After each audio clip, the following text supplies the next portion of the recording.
¿Dónde ocurre la fotosíntesis?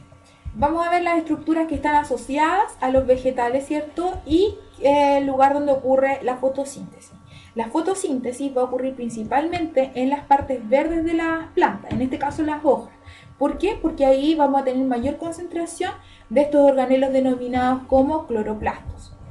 Si hacemos un corte transversal de una hoja de una dicotiledonia, que es un tipo de planta, ¿cierto? Vamos a encontrar que la hoja va a estar formada por una cutícula que la protege, por ejemplo, de la desecación, de una epidermis superior, muy similar a la piel de nosotros, que también es denominada como epidermis, mesófilo empalizada, ¿cierto? Que van a ser células vegetales, mesófilo esponjoso y tenemos la epidermis inferior.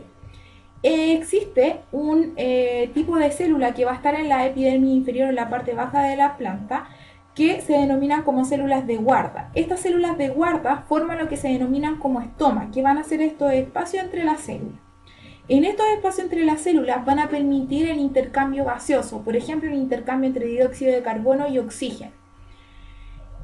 Acá tenemos el xilema y floema, ¿cierto? Que son los vasos vasculares o los tubos por donde se mueve el agua y los minerales en una célula, perdón, en una planta. Entonces los estomas que están aquí van a estar separando, ¿cierto?, las células vegetales de las hojas y permiten el intercambio de gases, ¿cierto?, y también de agua. Pero hablamos del agua como no la que proviene desde las raíces, sino que agua que va a salir, por ejemplo, de la planta en el proceso de transpiración. Por lo tanto, los estomas van a ser estructuras fundamentales para la fotosíntesis. Dice que son pequeñas aberturas, ¿cierto?, que se encuentran en la superficie inferior de las hojas, en el embés, en la parte inferior. Y acá tenemos, por ejemplo, un estoma, ¿cierto?, que en este caso está abierto. Por lo tanto, si está abierto, permite el intercambio gaseoso y de agua entre las células que están en la parte, entre el ambiente, digamos, y entre la parte interior de las células. Por lo tanto, van a permitir y regular el intercambio de gases con la atmósfera y también la pérdida de agua por la planta. En general, se van a abrir, ¿cierto?, en presencia de luz y se van a cerrar en presencia o cuando está oscuro. Bueno, la estructura principal de la fotosíntesis van a ser los cloroplastos, que son estas células, en estas células vegetales van a ser estas estructuras de color verde.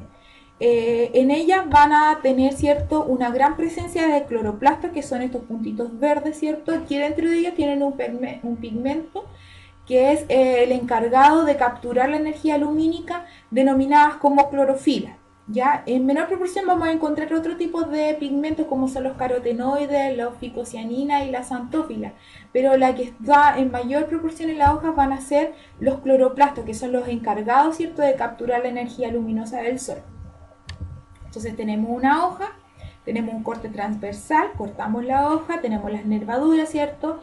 Y acá tenemos los tejidos fotosintéticos que van a estar formados por células, ¿cierto?, vegetales que poseen clorofila, tienen su núcleo, vacuola y el resto de los organelos que aquí no se observan, ¿cierto?, pero que sí van a estar presentes, como el retículo, no sé, aparato de Golgi, etc.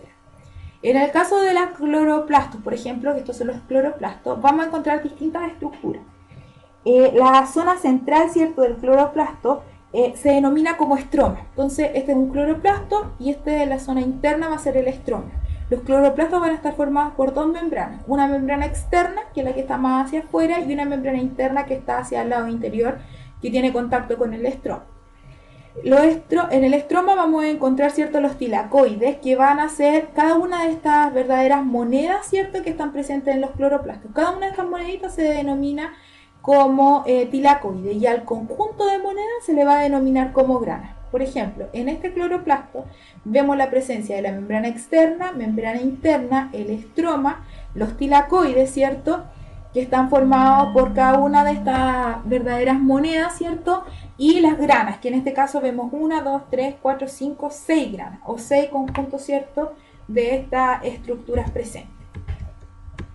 Bueno, en el caso de los cloroplastos, ¿cierto?, como ya dijimos, encontramos los tilacoides, que son los sacos aplanados, vesículos también llamados como moneditas, que van a formar las granas. Entonces tenemos el estroma, que es la zona interna, el tilacoide y la grana, que va a ser el conjunto de estas monedas.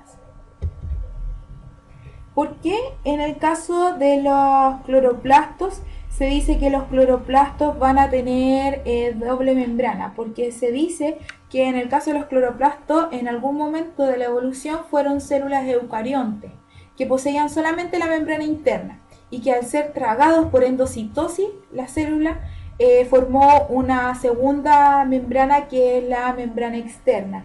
Esto está explicado desde lo que se denomina como teoría endosimbionte, que lo vimos al inicio de la unidad.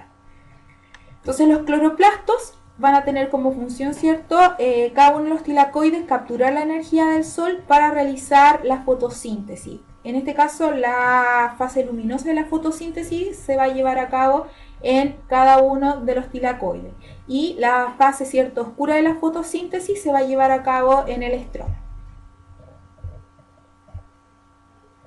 Entonces, para que la energía de la luz sirva para algo en el ser vivo, debe ser capturada por moléculas que sean capaces de absorberla. Estas sustancias que capturan la energía se denominan pigmentos y se encuentran en los tilacoides de los cloroplastos. ¿Y cómo se denomina a esta molécula? Como clorofila, que en este caso está aquí reconocida, ¿cierto?, a nivel estructural de forma química. La clorofila, vamos a poder reconocer dos tipos de clorofila, la clorofila A y la clorofila B. En el caso de la clorofila A, va a absorber las longitudes de onda desde el violeta hasta el azul, el anaranjado, rojizo, el rojo, ¿cierto? Y también algunas longitudes que van a ir desde el verde hasta el anaranjado.